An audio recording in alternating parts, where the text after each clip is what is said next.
இன்றைய தினம் வரலாற்றில் ஒரு பொன்னான நாள். இன்றைய தினத்தை மாண்புமிகு முதலமைச்சருடைய தமிழக வெற்றி கழகத்துடைய வெற்றி நாளாக வரலாற்றில் நாங்கள் பதிவு செய்கிறோம்.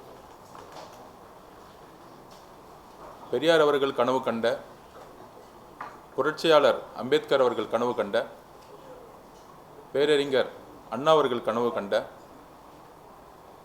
சமூக நீதி, மதசார்பற்ற ஒரு அமைச்சரவையை மாண்புமிகு தமிழ்நாடு முதலமைச்சர் உருவாக்கியிருக்கிறார்.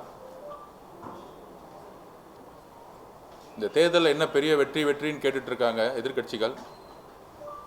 இந்த தேர்தலில்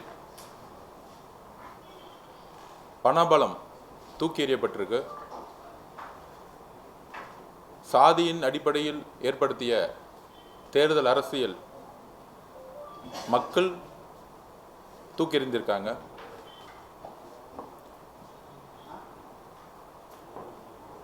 சி ஜோசப் விஜய் அப்படின்னு சொல்லி மக்களிடம் ஓட்டு கேட்டு மத அரசியலை தூக்கி எறிந்திருக்கார் எங்களுடைய தலைவர்.